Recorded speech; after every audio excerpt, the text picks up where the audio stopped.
ഉയർപ്പ് കാലം 3-ാം ഞായർ.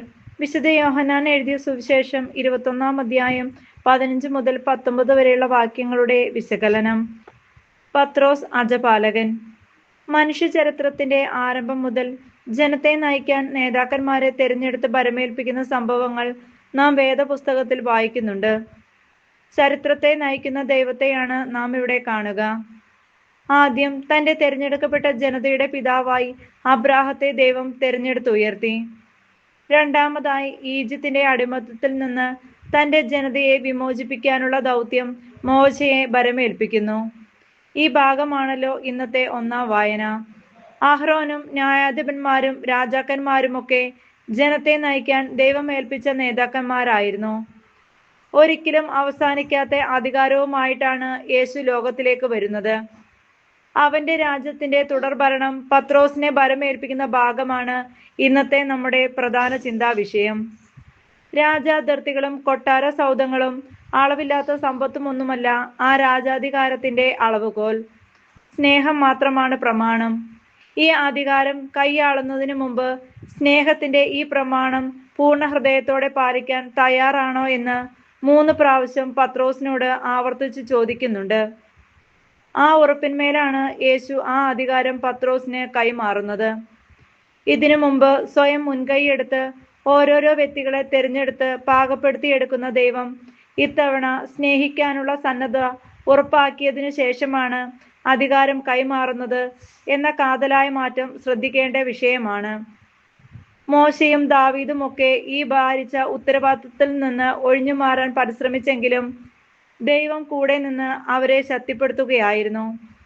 പക്ഷേ പത്രോസിന്റെ കാര്യത്തിൽ അവന്റെ തിരഞ്ഞെടുപ്പിനാണ് ദൈവം പ്രാമുഖ്യം നൽകുന്നത്. ഇതാ കർത്താവിന്റെ ദാസി എന്ന മറുപടിക്കായി കാത്തിരിക്കുന്ന ദൈവം. സുപ്രധാനമായ ഈ തെരഞ്ഞെടുപ്പിന് പത്രോസിന്റെ മറുപടിക്കായും കാത്തു നിൽക്കുന്നു. പ്രതിസമ്മാനമായി നൽകുന്നത് വീരചക്ര പട്ടമല്ല, നീ ആഗ്രഹിക്കാത്തിടത്തേക്ക് നിന്നെ കൊണ്ടുപോകും എന്ന മുന്നറിയിപ്പാണ്. ഏതു വിധത്തിലുള്ള മരണത്താൽ പത്രോസ് ദൈവത്തെ മഹത്വപ്പെടുത്തും എന്ന് സൂചിപ്പിക്കാനായിരുന്നു ഇതത്രേ. യേശുവിന് വേണ്ടി തല കീഴായി കുരിശിലേറ്റപ്പെടാൻ അവൻ സ്വമനസാലെ മുന്നോട്ട് വരികയായിരുന്നുവെന്നാണല്ലോ ചരിത്രം. എത്രയോ തവണ മുമ്പ് വീണു പോയിട്ടുള്ളവനാണ് പത്രോസ്. ഉള്ളിൽ ആഗ്രഹമുണ്ടായിട്ടും യേശുവിനെ ഉള്ളറിഞ്ഞ് അനുഗമിക്കാൻ അവന് കഴിഞ്ഞിട്ടില്ല.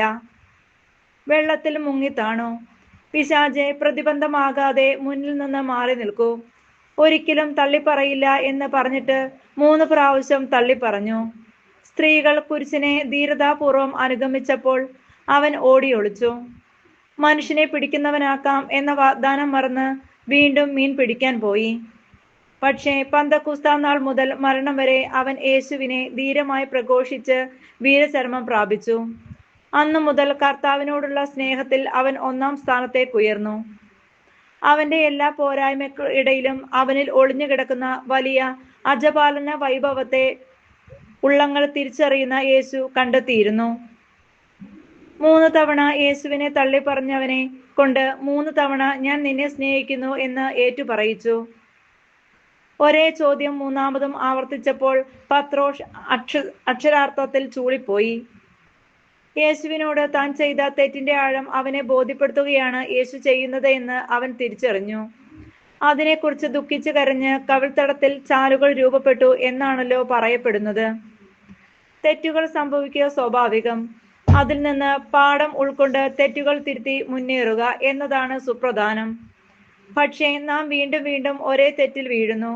അതിനെക്കുറിച്ച് ബോധമുണ്ടായിട്ടും അതിൽ തന്നെ നാം തുടരുന്നുവെങ്കിൽ പരിശുദ്ധാത്മാവ് നമ്മിൽ നിന്നും വിട്ടുപോയിരിക്കുന്നു. നാം പൈശാചിക ബന്ധനത്തിൽ നിന്ന് പരിപൂർണമായി വിധേയപ്പെട്ടിരിക്കുന്നു.